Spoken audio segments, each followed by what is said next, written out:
What is up, Mets Nation? It's your boy CP, and we are back with another True Mets Talk live stream, talking about the latest and greatest Mets news, updates, and notes from spring training in Port St. Lucie. We have a special live stream here for you all today with a very special guest.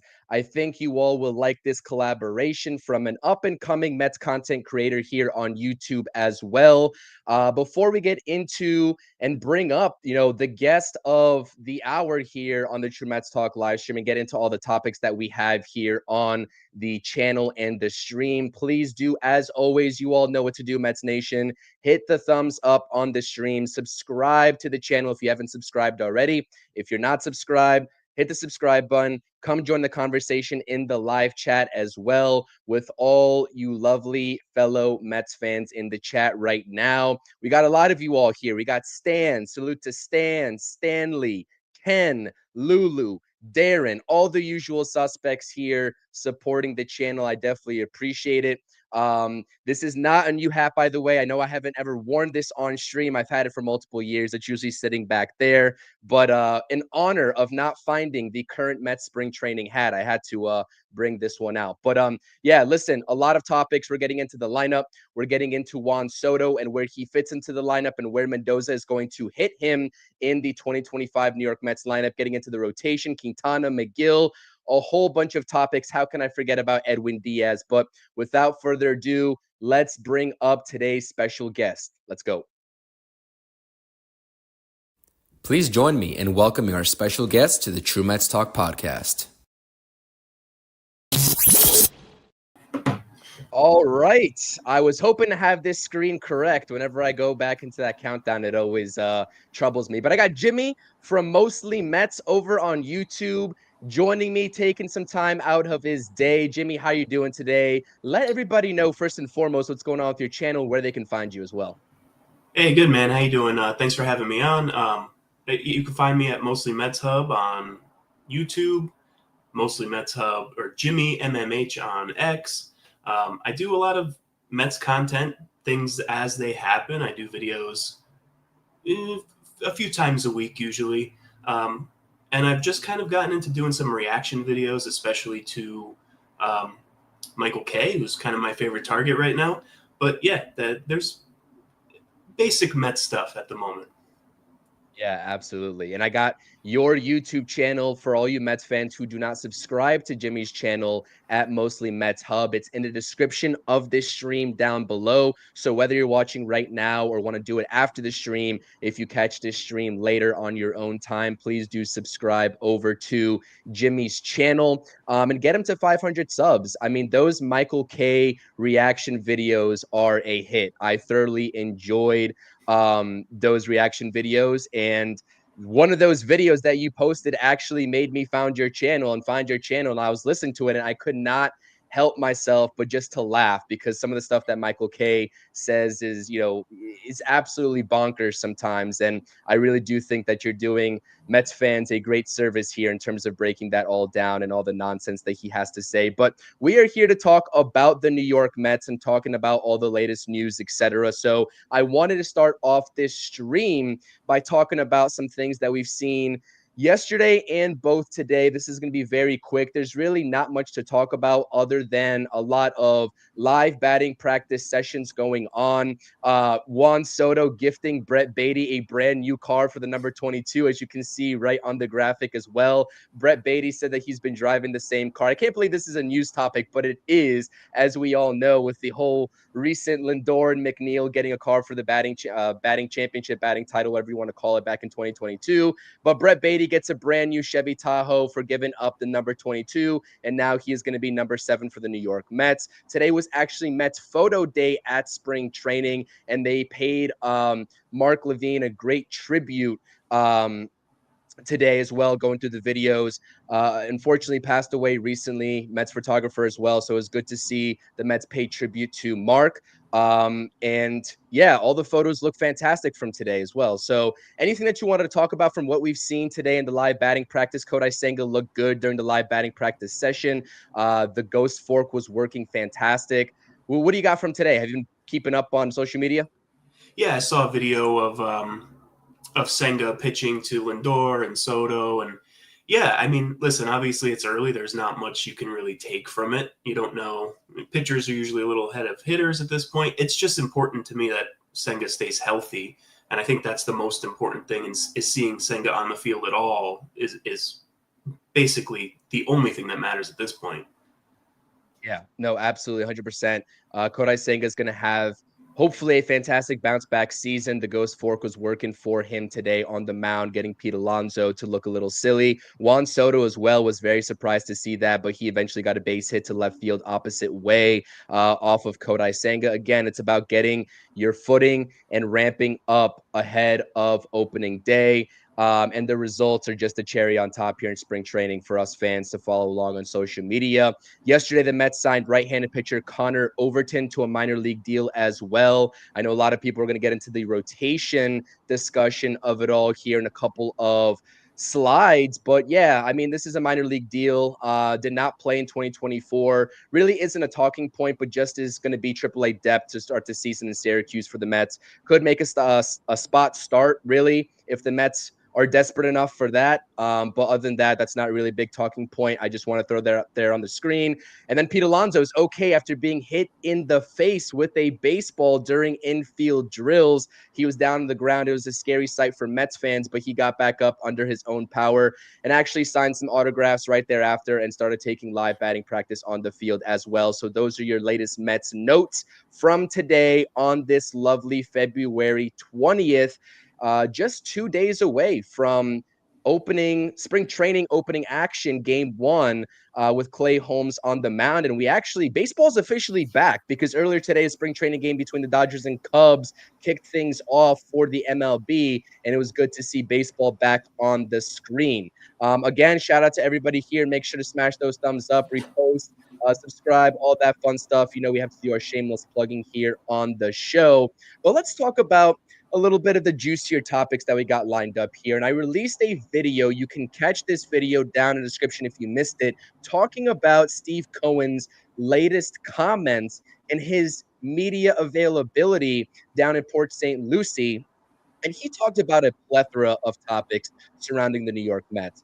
Everything from the fan attendance or lack thereof, with the Mets being ranked 18th in total fan attendance in the MLB last season, to the payroll in hopes of potentially dwindling that payroll over the next few seasons, which could have implications on any midseason moves, any offseason moves, in the future for the New York Mets. So that's something to keep an eye out on as well. And also about how the Mets farm system and the prospects are going to have to make an immediate impact in 2025 and beyond as well to have this nice mix of veteran and star talent and as well as young prospect talent on the team. So I have a couple of key points highlighted here, but when hearing Steve Cohen speak and the comments that he gave, Jimmy, what stood out to you the most and what did you take away from these recent comments from Steve Cohen? Well, I think he's right. I think in a lot of ways it is on us to get out to the field more, to buy more merchandise, to buy a hot dog at the game, to spend our money there if we want him to continue spending. But what I'll also say is when it comes down to it, he's the kind of guy who expects and wants to win.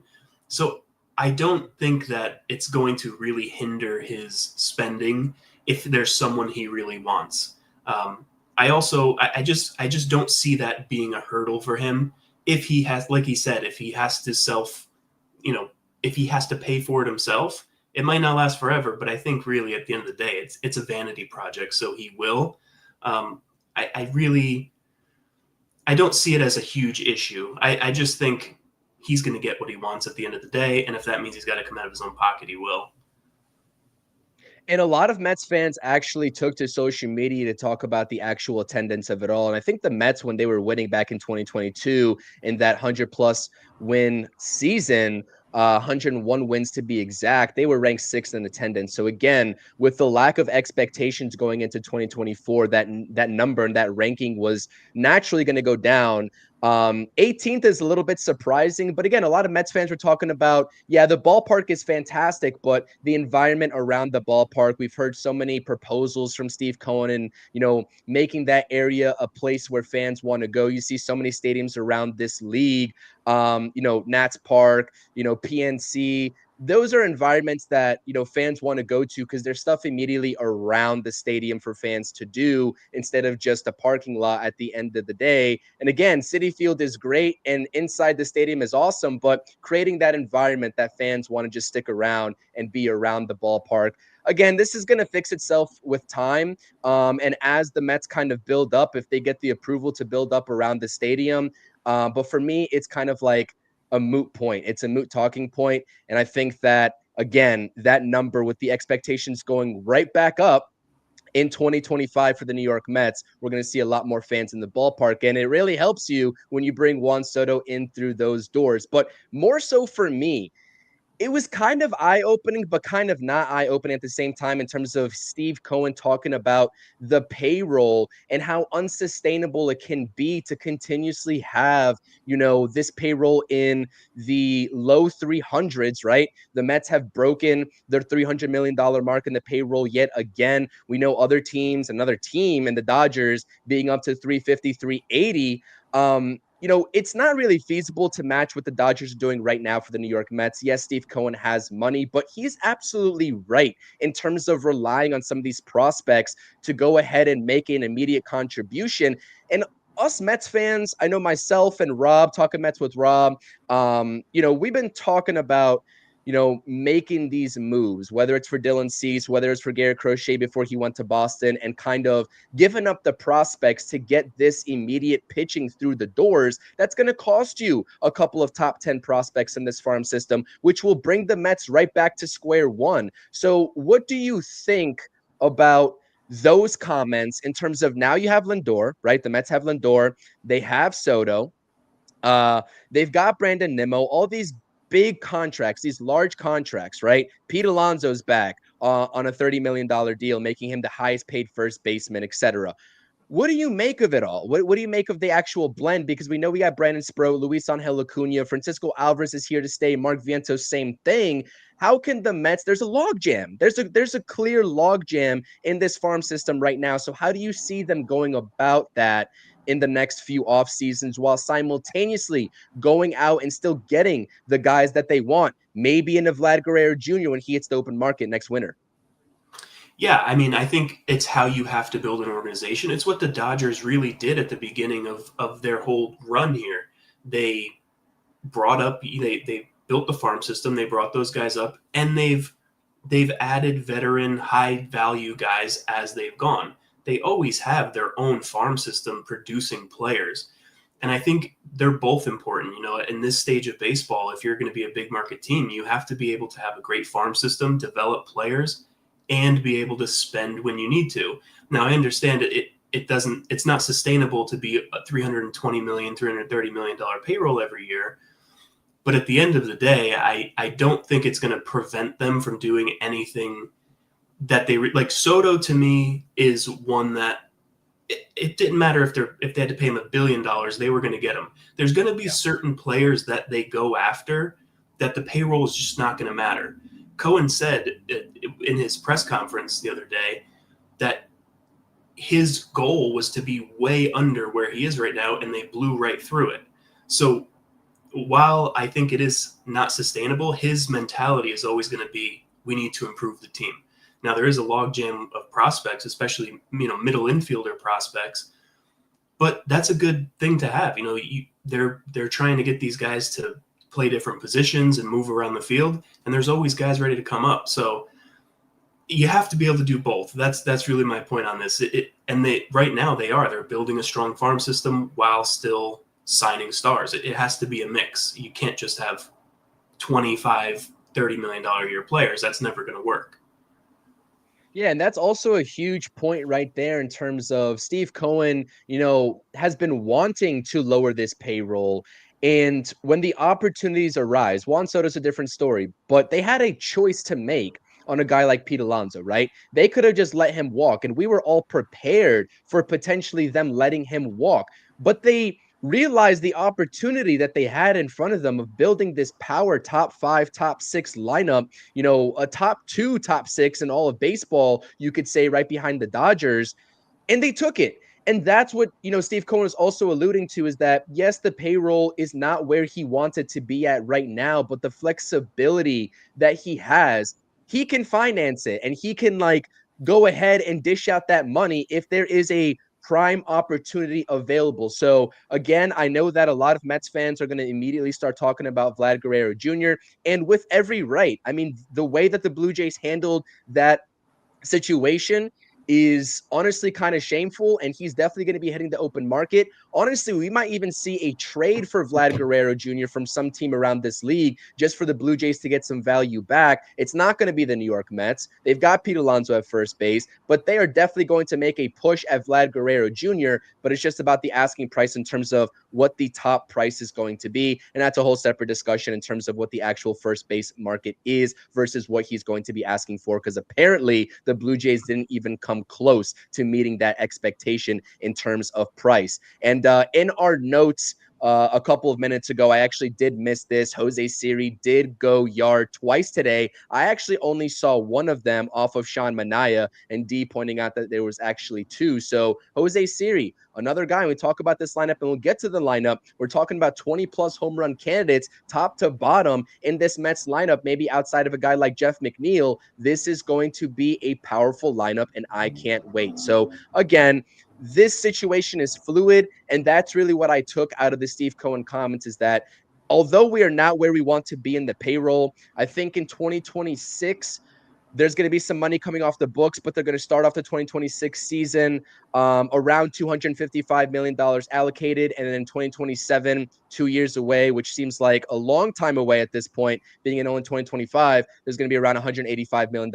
allocated. So a lot of money coming off the books, at least in 2027, for the Mets to be flexible and spend a little bit more.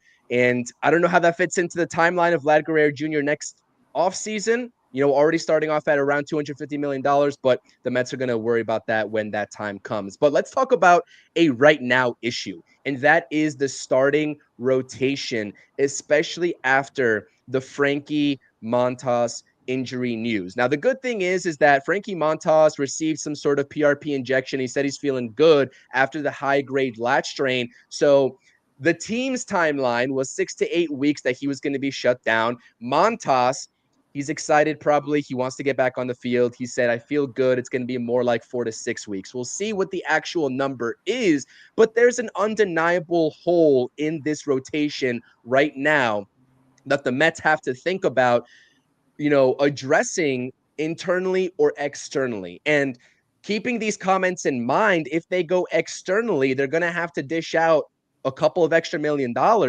for a guy like Jose Quintana, who is the clear, obvious free agent out there in the market, especially being a New York Met for the past 2 seasons that they have been linked to, and a pitching market that has dwindled in terms of free agency. So you're actually talking about, 8, 10, $12 million. And with the luxury tax penalties, the Cohen tax, then you're talking about evaluation for Jose Quintana coming back onto this roster for upwards of $20 to $25 million when it's all said and done. But are the Mets desperate enough, or are they going to roll into the season with those internal options? Chat, please let us know what you all think. But let's talk about Jose Quintana, because we've heard from various Mets beat reporters, and even John Heyman went as far as to say that the clear answer here to fill and backfill that rotation spot from Frankie Montas is Jose Quintana. And these are the numbers over the past 2 seasons for Jose Quintana. You see the first half versus the second half numbers for him in a Mets uniform, posting a collective 3.75 ERA, and also the playoff numbers for Jose Quintana, having 2 really good starts for the Mets in their deep playoff run against the Brewers and Phillies before, turning out a little bit of a lackadaisical start against the Dodgers. That's a different story. What is your thoughts and opinions here about the Montas injury first and foremost, but also about this Jose Quintana situation? Would you bring him back at this point, or are you more comfortable just sticking with the internal options? Yeah, I think, first of all, Montas, I'm not expecting him until June or late. Like, that's just how these injuries work. He's going to have setbacks. He's going to have to ramp up. It's going to take longer. I know he's saying 4 to 6 weeks till he starts throwing, but I'm not expecting him back anytime soon. Quintana, I'm on the fence. I don't think it would be the worst thing in the world to bring him back. He can eat some innings for them at the back end of the rotation. He can still. The problem I have with Quintana is how much he really struggles against the best teams, because he relies on getting guys to chase. If he's in the strike zone, he's going to get bombed every time. You saw that against the Dodgers. So I think at this point, he just doesn't really have the stuff to be an effective starter. Now, listen, if you're playing against the Marlins, he can probably go out there and give you 6 innings, give up 1 run, and be very good, right? But if he's going up against the Dodgers or one of the better teams in the league, he's not going to be effective. Now, that's not to say that McGill or Blackburn or Canning is going to be any more effective, but I think we have some depth, and I wouldn't necessarily want to spend the money to bring Quintana back. It's not my money. If they want to spend it, go right ahead. It never hurts to have an extra body who can eat some innings. But to me, I don't think it's necessary at this point. I would stay away from it. But if they got him, I wouldn't be upset. I'd always take the extra hand. Is that just because of the actual money valuation, or you don't think that Jose Quintana is the end-all, be-all in terms of solving the Mets rotation problems, or a little bit of a mix of both? Yeah, I mean, I don't really care about the money, but I just don't think that I don't think he's an effective, or will continue to be an effective starting pitcher. But like I said, if they re-signed him, then whatever, it's an extra body. He just wouldn't be my first choice. Honestly, I'd rather give McGill and Blackburn a chance to see what they can do rather than going out there and getting a guy like Quintana. Okay, so there you go. See, that's exactly what I wanted to ask you, because there's a lot of discussion around this very topic happening within this Mets fan base right now, and it's sort of like Panic City, and I understand that 100% in terms of the panic mode, but the Mets do have internal options.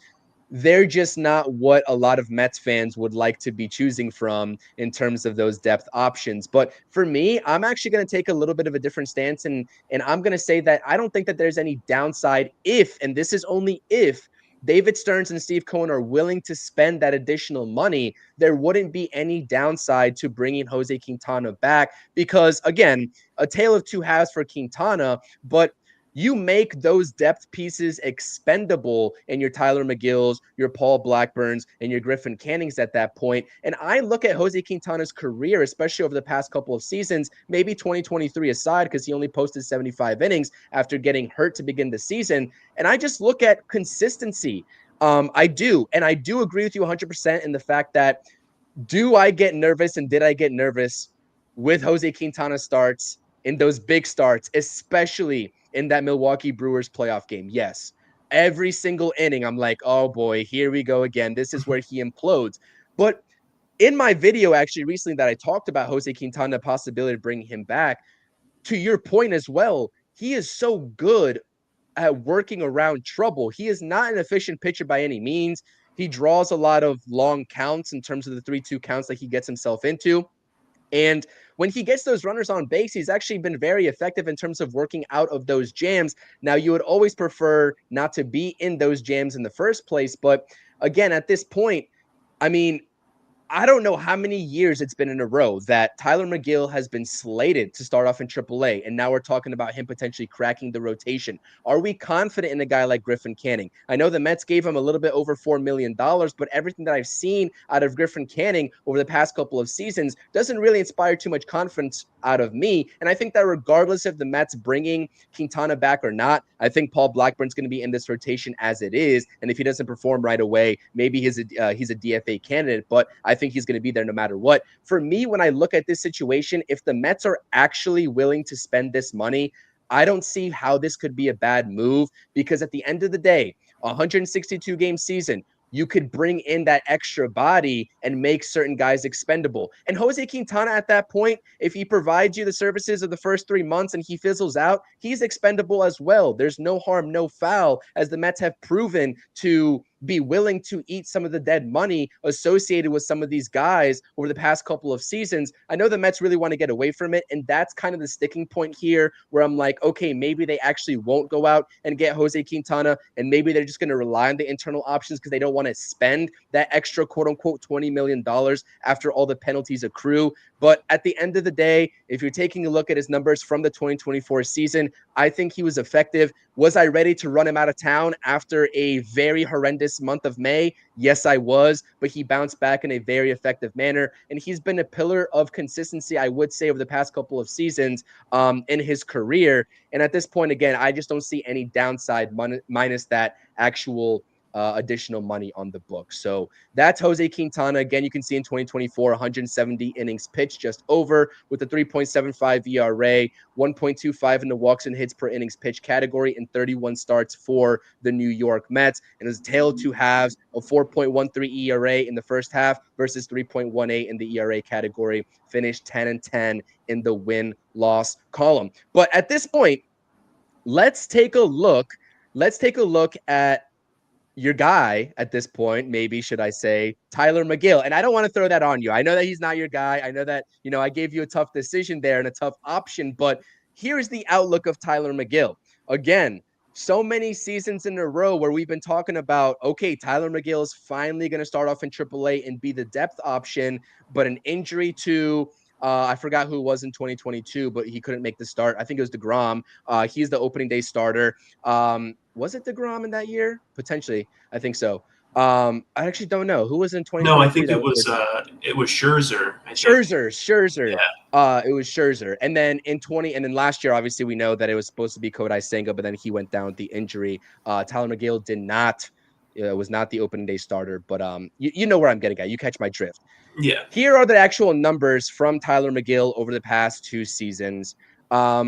Listen, I'm just not impressed with what he has to offer. Again, we're talking about an inefficient pitcher at the end of the day, and I just don't like the look of it. So, would this, first of all, at this point, would this be your internal option, or would you rather just take a chance with a guy like Griffin Canning? Because outside of Griffin Canning and Tylor Megill, we can have discussions about a couple of other guys, but they're the front runners at this point, with Paul Blackburn staying in that 5th spot in the rotation. So how do you really assess this sort of merry-go-round of options the Mets have? Yeah, no, I'm not happy with any of the choices, if I'm being honest. I think they're all bad at this point. When you get this late, you're already into spring training. You kind of are what you are. But I think this is what they were doing in terms of building depth. They knew that if a guy went down, they had a couple guys to step in.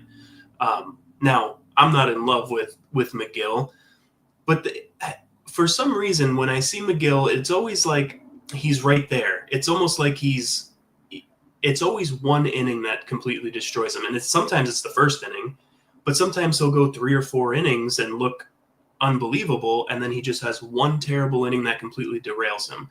I like Megill more for a bullpen piece, if I'm being honest. I think he works better out of the bullpen, but I just don't see. I would rather roll with what we have than look externally at this point, because if that's what Stern's plan was to begin with, losing Montas as a 4th starter or a 5th starter, I don't think should really derail your season to a point where you have to now go look externally. If this was the plan all along, then this is what you built for. So that's why I'm kind of more in favor of going with the guys we have rather than going outside. Now, I'm not a huge fan of Canning. I don't want to see him on the opening day, as one of the 6 starting pitchers. But this is what they built for, and those are the guys they chose to go with. So at this point, I don't see a real need to go out and get someone else, unless you're going out for a much bigger deal where you're getting a top-of-the-line starting pitcher. I don't think messing around at the margins is really what you need to do at this point. Yeah, and that goes in line with the actual notion of, again, Jose Quintana, even if he's brought in, he's not going to be this savior for this Mets rotation at the end of the day. He's just literally going to be in here to fill in that spot, and that's the end-all, be-all. You're still going to have to heavily rely on the likes of Senga, Sean Manaea, Peterson, and potentially even Clay Holmes in his first season back as a starting pitcher since his Pittsburgh Pirates days.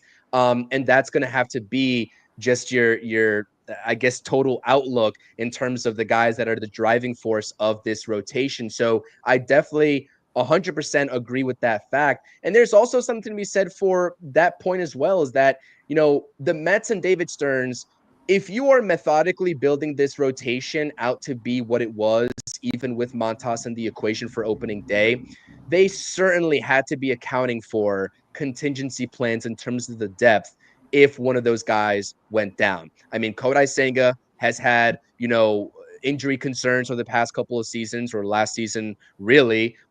So again, David Stearns, I'd like to think, is not naive. Paul Blackburn, again, with the back spasms, et cetera, that he was suffering at the tail end of last season, same thing. So this rotation in terms of the health wasn't even, Montas included in the picture, it wasn't even a guarantee at that point as well. So if the Mets really do trust what they've built in terms of the depth to get them to that midway point in the season and just get them by, and maybe rely a little bit more so than they would like on the bullpen, and also the lineup, the new look lineup, bringing in exponential runs for this rotation, then so be it. But I do think that there's going to be a midseason move, both at the trade deadline and also Brandon Sproat. And that's kind of what I wanted to ask you as well, in terms of the Brandon Sproat, evaluation in terms of the actual timeline, because we saw Christian Scott midway through the year last year, was brought in. They did everything that they could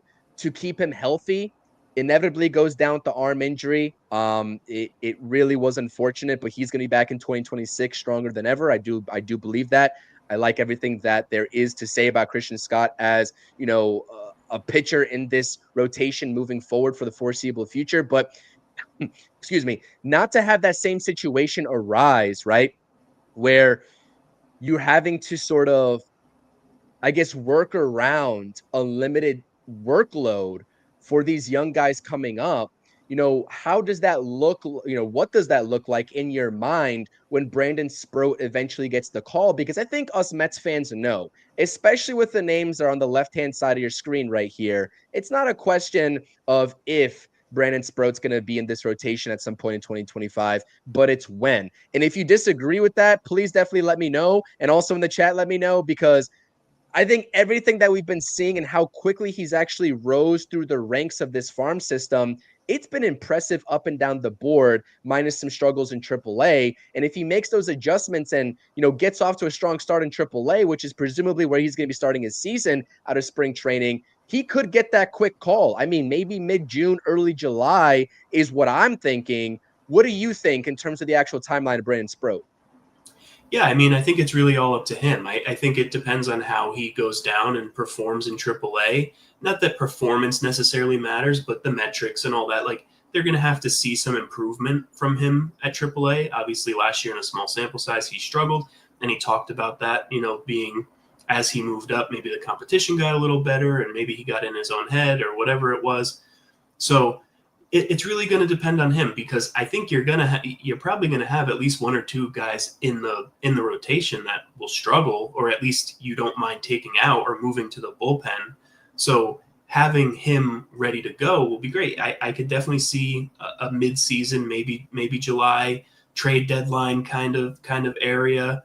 But it's really all going to depend on what he does. He's not a young prospect. I think he's 24 years old. He's a college guy, so we're not waiting years and years to get him. So right, as soon as he's ready to come up, he's ready. There'll be plenty of guys you can replace in the rotation. So I'm not worried about displacing anyone, as long as Sproat can perform the way we think he can. Do you think that the Mets, first of all, actually, my genuine question to you is, we haven't seen this philosophy with starting rotations around the league truly taking form yet.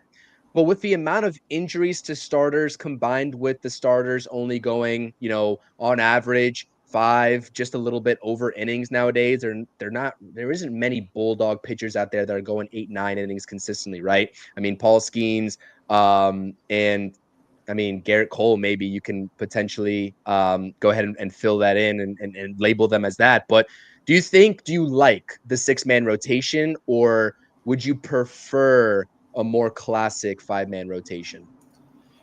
I don't think it really matters that much anymore. I think starting pitching, like you said, has been kind of becoming not less important, but less necessary. You don't have to have those guys going 7, 8 innings. You see like the Dodgers making it through the playoffs last year with 3 healthy starting pitchers, winning the World Series with 3 healthy starting pitchers.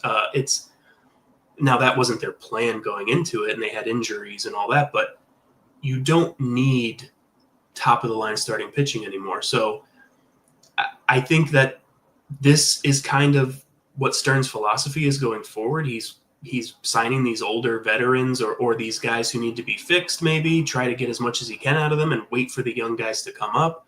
But yeah, the 6-man, 5-man, I think it benefits Senga because the guys from Japan generally like to pitch once a week.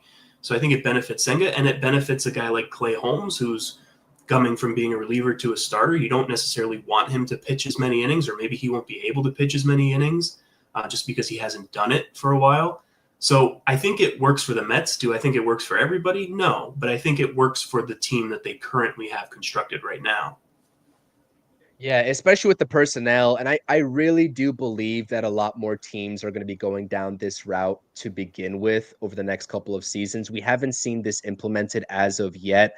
But again, when we're talking about, up and coming prospects for certain teams, including the New York Mets with Christian Scott last year, now Brandon Sproat, along with Kodai Senga, the guys that haven't, aren't really used to going every fifth day, etc. Clay Holmes making the transition from a reliever to a starter. We're seeing a lot more of that as well. I think a lot more teams that are going to be bringing on these sorts of guys that I just mentioned, like it's a no-brainer to go to a 6-man rotation because, again, in today's day and age, these starters aren't really going past the 5th inning consistently. So it's going to be a heavy reliance on the bullpen to begin with. And, as much as I like seeing Tyler McGill's face here, and by the way, I will say, right, he can put hitters away. I agree with you in that Tyler McGill definitely has the stuff. We've seen that out of Tyler McGill. He just hasn't been able to put it all together. Sometimes, the defense has let him down. Sometimes he gets in his own head out there on the mound, it looks like. And sometimes he just gets shelled. And that's just the fact of the matter. So he has the stuff. I don't deny that. You see the strikeout percentage at 27% in 2024 collectively. That is well above league average by about, I don't know, 4.5%, 5%. He knows how to put hitters away, but he's just not an efficient pitcher. And at this point, again, I would rather not see him in the rotation, but I understand if that's the move internally in lieu of the Frankie Montas injury. But the bullpen point in creating a strong bullpen, it seems like David Stearns was a couple of steps ahead as he knew how this rotation was going to be flushed out in terms of creating this awesome bullpen on paper with the likes of bringing in AJ Minter, relying on Edwin Diaz in, I guess, the second season post ACL surgery that, the injury that he sustained in the World Baseball Classic, as well as bringing back Ryan Stanek and relying on the guys that were there before, Daniel Nunez, Reed Garrett, and Jose Buto. Let's talk about, Edwin Diaz, because this is a guy that had a little bit of an up and down season last year. I think we can objectively state that, which was expected, right? A little bit of inconsistencies, especially the first full season back after such a major injury. He didn't pitch in 2023 at all. 53 and 2/3 innings pitched in 2024. The first half, again, just like Quintana that we saw a couple of slides ago, a tale of two halves. The first half, which was pretty abysmal, and then the second half, which was a lot better. And in May, he had a terrible month, got placed on the IL, and really seemed to have figured something out. Of course, you have the suspension that, he had to serve mixed in there in between as well. But those are the 2025 projections from Edwin Diaz. 65 innings pitched. This is coming from Steamer on Fangraphs. 36 saves compared to only 20 saves in the 2024 campaign for Edwin Diaz. We saw him throw a live bullpen batting practice session, whatever you want to call it, yesterday. Looked pretty good. Got Francisco Lindor out via the strikeout and Juan Soto out via the flyout. Again, not that that matters, but what matters is that he's feeling good. and that he's looking good on the mound early on and ramping up. Fastball's at 96 miles per hour. What are your expectations to start the season from Edwin Diaz? And do you see him getting back into the 30 saves category, a couple years removed from a fantastic season in 2022, where I believe he posted about 32 saves? Yeah, I think. Listen, I think last year, especially in the first half, he was still getting healthy and kind of getting back in the groove. Obviously, missing a full season is going to affect into the next season. It's a fact. It happens to anyone who misses a full season. And he was obviously up and down last year, made you nervous. Edwin is a guy I don't really worry about in the bullpen. He's probably the only guy I don't worry about in the bullpen. Now in the playoffs, he made it a little touch and go, but I think if he's the kind of guy that when he's on, he's unhittable, obviously, and then when he's off even a little bit, I think it becomes a mental thing and it kind of builds on itself. So I think he has to get off to a hot start, and I think he will. That's just important for his confidence and is important it's going to make or break his whole season, how he's feeling mentally. I think with him, it's really just a big mental game because he obviously is electric and he has some of the best stuff in the major league. So I think he's going to return to form. I think even maybe those numbers are a little bit below what I thought they would be. I would expect an even better season, an almost 3 ERA from your closer, a guy who has the ability to be as dominant as him. I would say his potential is to be much better than that. So I would think he's going to be even better than his projections if I'm honest. Yeah, and some of those projections, because I've done projections on a couple of players now for the Mets ahead of this 2025 season, mostly offensively. I talked about Clay Holmes' projections as well. And those projections actually for Clay Holmes, now that, we're kind of transitioning into the starting rotation or from the starting rotation into the bullpen, I like what I see out of those projections for Clay Holmes in his first full season, as a starter potentially. We'll see how that goes. I guess the Mets will be playing it by ear. But, this bullpen ahead of Edwin Diaz. First of all, Edwin Diaz, I think he's going to have a fantastic season. I think that he's also going to beat these projections. Maybe not so much in the saves category. I think 36 saves, I'll take that all day long. I mean, maybe. That's a tough, bar to put on him. But at this point, I can see it. I really do think he's going to come out of the gate swinging, to be honest with you. And I think that, again, relying on such a dominant force in Edwin Diaz in a second year removed from that injury, he's got his rhythm back. Hopefully he feels a lot better going into this season than he did last season. And I think that's going to help the Mets out a lot. And it surely is going to help out Edwin Diaz a lot. And a lot of Mets fans also forget that after this season, if I'm not mistaken, I had to look back at Spotrac, Edwin Diaz has the ability to opt out. He has the ability to opt out. Now, I will say he's 31 going on 32 years old, and with the valuation of the contract that he's making and signing that pretty generous contract with the Mets, that extension for, I believe, what was 5 years when he signed it, I don't see him opting out, even if he has a fantastic season, because it would be pretty hard to beat that AAV that he's already going to be making. I think it's a de-escalating contract. Again, don't quote me. I don't have the Spotrac pulled up right now, but even still, we're talking about around $15 to $16 million for Edwin Diaz. I don't think he's going to opt out, but a lot of Mets fans still forget that he does have that opt-out clause. There's a lot of other names. I think Stearns would probably really like it if he opted out because I don't think that's a contract he necessarily loves for a reliever.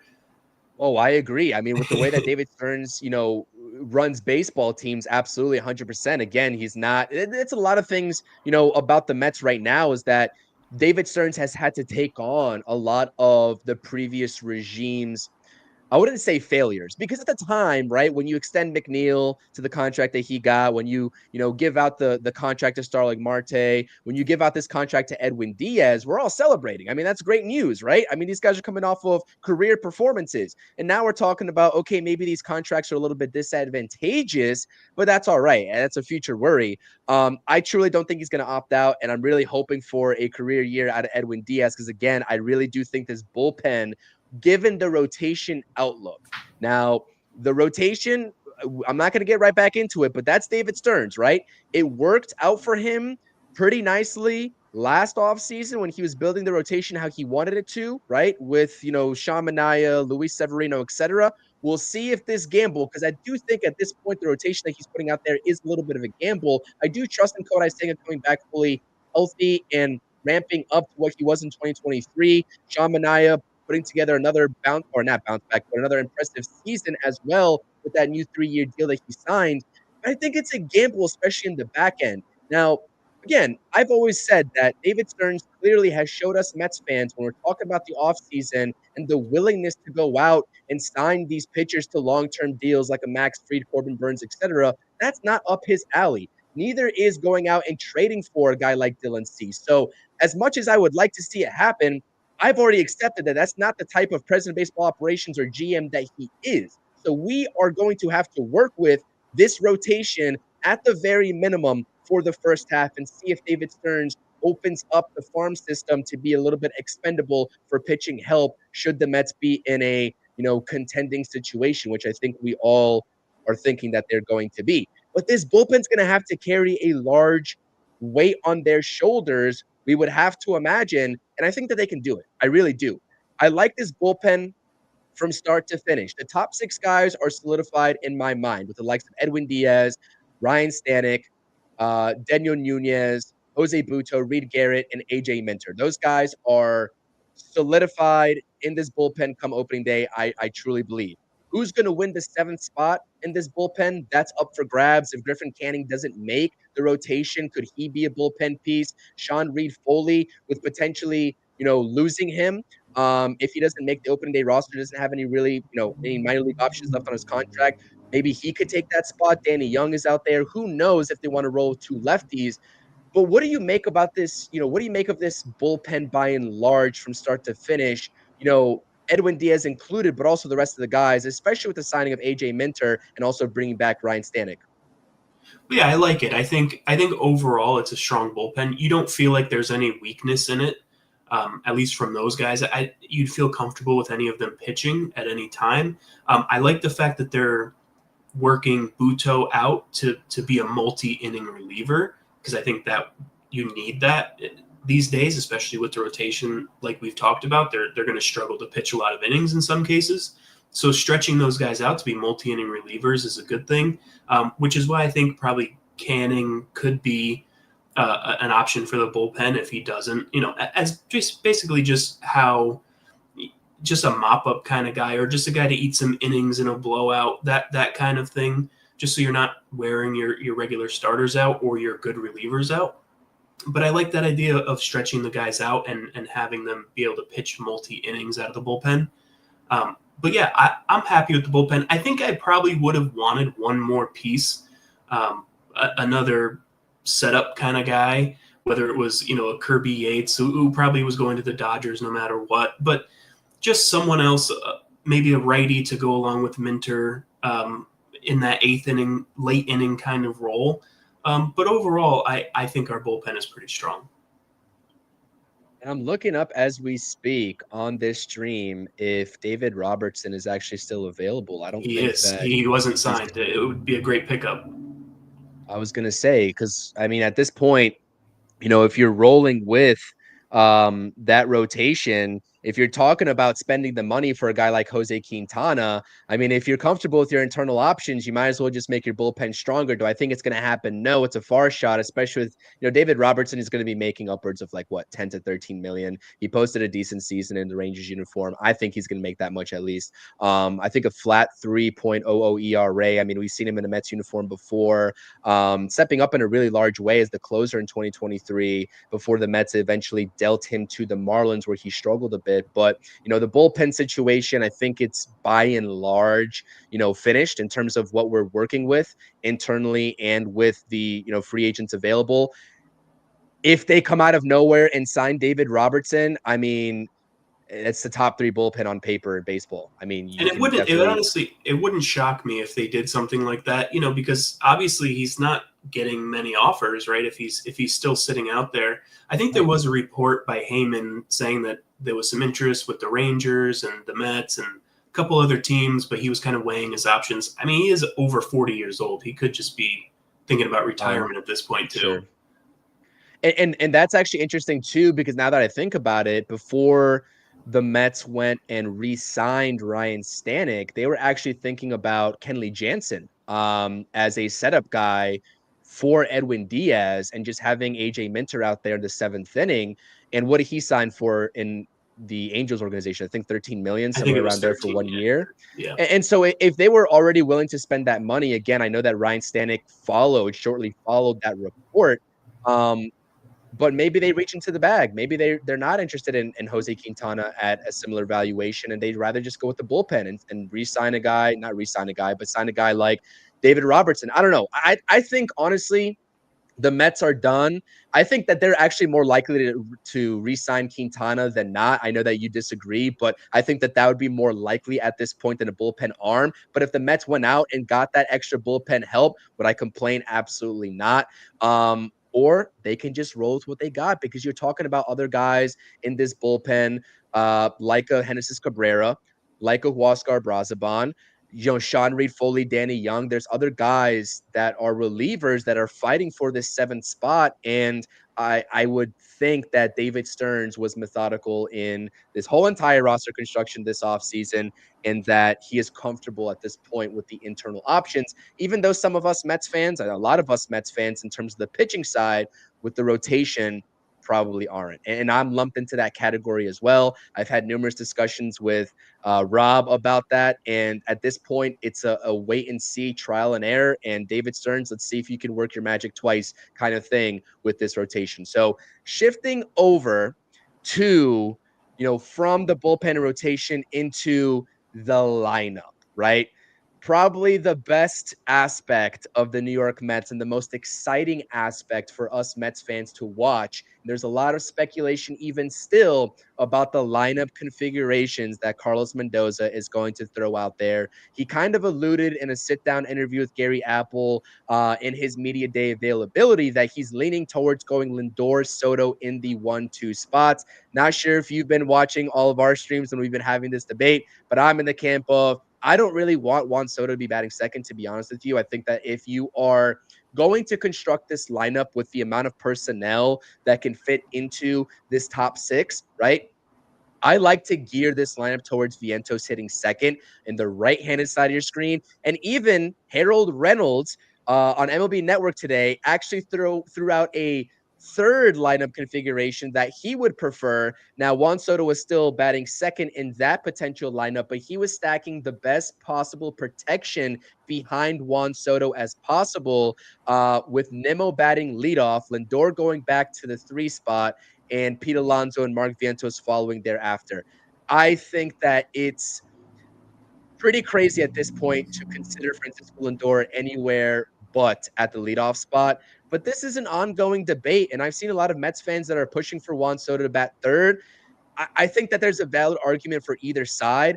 But when I talk about year two, a full season of year two, Mark Vientos, right? Getting the best pitches to hit, knowing that Juan Soto doesn't really need protection. I mean, he's going to have it regardless, right? With whoever bats behind him, whether it's Vientos or Alonso, but he doesn't need multiple guys stacked behind him. I'm looking for him to do the most damage as possible with guys getting on in front of him. But I'm curious where you are, I guess at with this lineup and what Carlos Mendoza is stating that he's actually taking a book out of the Yankees playbook, or a play out of the Yankees playbook, excuse me, and going a Soto second. Yeah, I'm fully with you on this. I would love to see Soto hit third behind Vientos. I think it could really turn Vientos into a star with the pitches, like you said, the pitches that he's going to see in that spot. Now, I think lineup construction sometimes is overrated in some ways, right? I would love to have. Obviously, we're not moving Lindor off of leadoff. I don't. That notion is kind of crazy. The way he took off after going into the leadoff spot, there's no reason to take him out of that. I love Vientos 2, Soto 3, and then Pete 4. That seems like the most classic lineup to me. I'm probably a little older than you, and I remember when the best hitter on the team hit third, not second. Now everyone puts their best hitter at hitting second, and I get the reasoning behind it, but I just really think Vientos could blossom into a true star with Soto hitting behind him. And bringing back Pete is so important to the situation because I think it is important to have a protection for Soto. He's a guy who walks a lot already. He's waiting for his pitches. If there's nobody with any fear that strikes any fear behind Soto, he's going to walk more and more because you're going to basically let him beat you. You're not going to let him beat you, rather. So having Alonso hitting behind Soto as that big time power threat, that 1 through 4 to me is just would be perfect. Now I know it's not likely. It seems like we're going to have Soto 2, but me personally, if it was my lineup to make out, it would be Vientos 2, Soto 3, Alonso 4. And a lot of the reasoning behind putting Juan Soto from people who want him second is the more at bats, quote unquote. But I'm just sitting here and just taking a look at this situation in its entirety. How many at bats do we really think the number 2 hitter gets? There's probably a statistic about this somewhere that I haven't really researched, right? But I'm just thinking over the course of an entire season, how many at bats Juan Soto hitting second is he going to get more than him batting third? How many times does a game end, right, without a chance to come back up on the offensive side when you're losing, that the 3 hitter isn't going to be hitting and the 2 hitter is? Right. I think what people over. reference.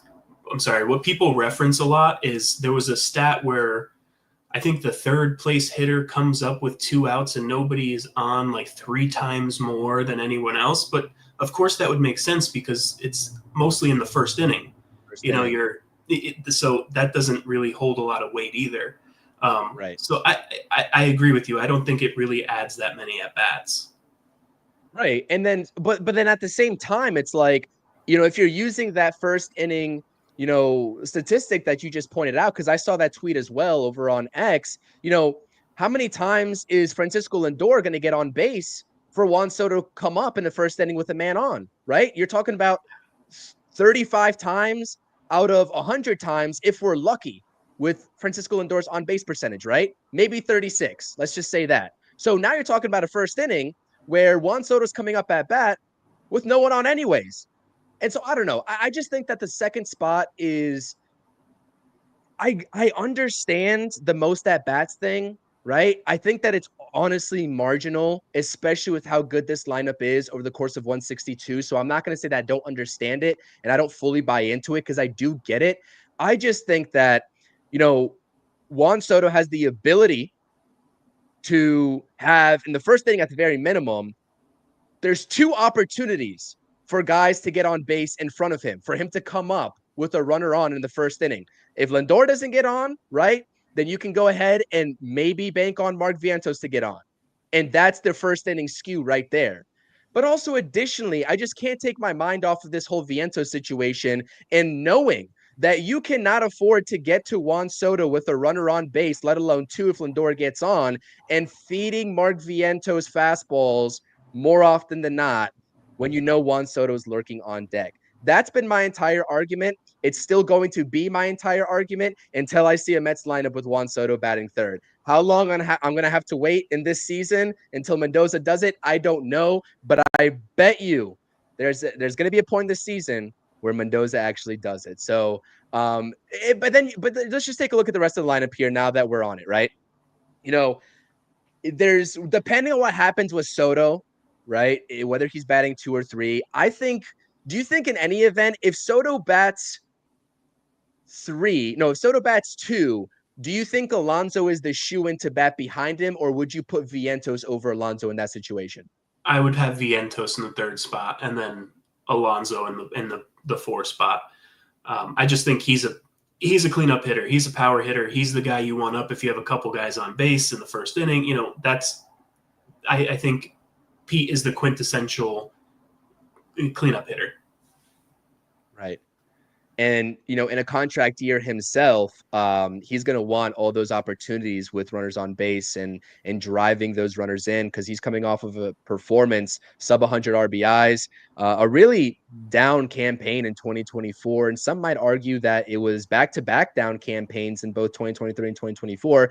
He is, his mindset is I'm back with the Mets, the team that I've always been with, but I'm looking towards that next contract. I think he actually went out and said that it's about the next contract for him, which is where this whole Vlad Jr. situation could come to fruition if he has a great season and opts out.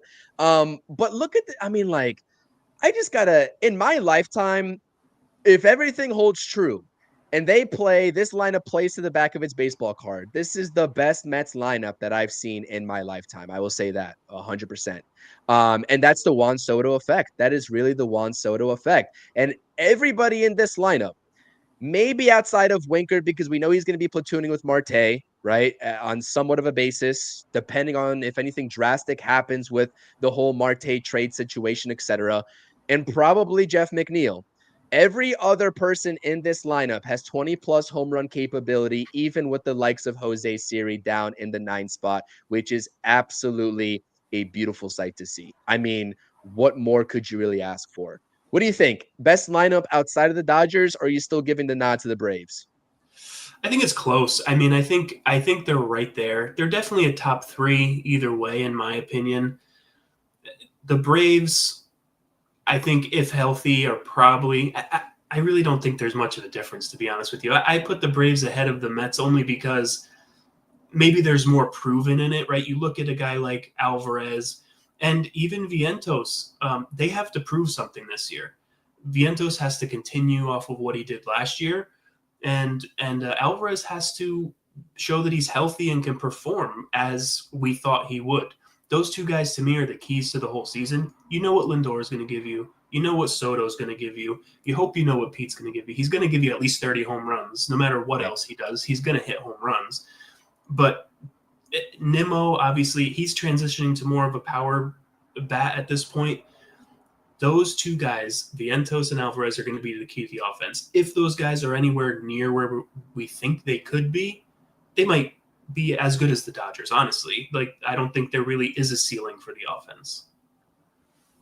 Yeah, I 100% agree with you. And I that's what I said, right? Like, we hopefully know what the veterans in this lineup are going to give us. What is Vientos going to do? What is Alvarez going to do? And I will backtrack. We know what the veterans are going to give us, maybe outside of a guy like Jeff McNeil, who we are still hoping that he is back up to, 2022 form, or at least close to it.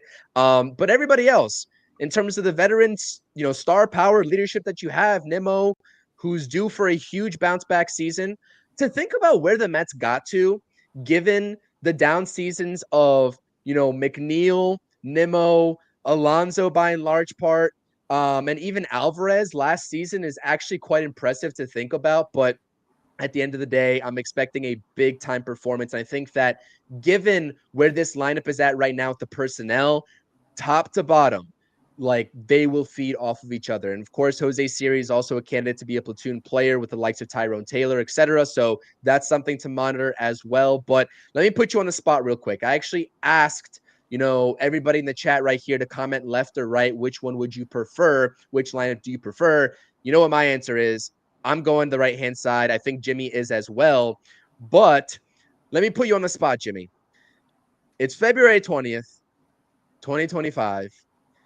We don't know if we're going to get one lateral move via free agency. We probably aren't going to get any trades. I would have to imagine no trades, right? Unless somebody around this league is going to take on Starling Marte.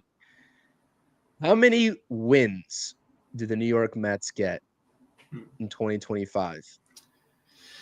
That's a tough one. I really think we're going to be somewhere in the low to mid 90s. I'm going to say 93. That's because I think it could be higher. But it could also be 89 and 90, and you're fighting for a wild card spot. But I think 93 is a good number. 93 is exactly what I said when both Rob and myself also did. He put me on the spot, so I figured I had to put you on the spot as well. So I said 93. I think 93 is perfect. I think this lineup in the bullpen could take on the weight of, some of the uncertainties in the rotation. But you know what? I'm open to having this rotation surprise me in a good way. I'm open to it. And I think that it could happen given what I witnessed with the rotation on paper and what they produced statistically last season. It's a different rotation, clearly, with the names, some of the names, a healthy Kodai Senga back, year 2 Sean Manaea, in New York. I think that it has potential. I think for me, all eyes are going to be on Clay Holmes. He's getting the nod on Saturday in the first spring training game. So I really want to see how that transition is going to go. I'm curious to see how many innings, the Mets let him go in the first year back as a starter. But I think that if this rotation shifts towards a better light, than we are all giving it credit for at the beginning of the season, I think that Clay Holmes is going to have a lot to say, in terms of turning that out and making that come to fruition. So last thing I want to say is that I know, I didn't announce it, but I did do a Pete Alonso jersey giveaway if he was re-signed. I actually did pick my winner in the jersey. It's on its way to the winner. So I want to congratulate Jeremy if you're tuning into this stream on your Pete Alonso jersey. Happy to have Pete Alonso back in Queens, even if it's only for the next season. He opts out. I think that this lineup, right, given bringing in Juan Soto, is exactly what they needed. This lineup needed was Pete Alonso, given the market and what was available. So I'm ecstatic with this lineup. I'm really happy with this bullpen, especially with the names that we see on paper. We're going to see and have this discussion all season long about the rotation. But again, the time will come and we will see what we are working with at that point. So 93 wins for the Mets in 2025 for me, 93 wins for Jimmy.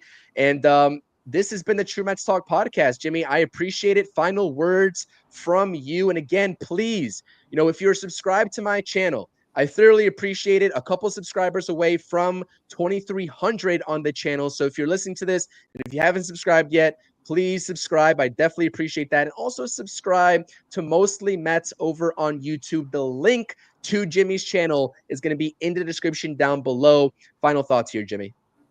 Oh, thank you. I just want to thank you for having me on. Appreciate it. And let's go Mets.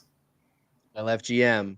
I definitely am excited for Saturday. And I think this stream is going to redirect some of you all to the post-game stream that I have set up for Sunday. Unfortunately, I can't do a post-game on Saturday. I have some prior commitments, but I believe the Mets and Nationals are squaring off on Sunday, and I will be live, barring any unforeseen changes, with a post-game for this coming Sunday, game 2 of spring training. So I thoroughly appreciate everybody in the chat.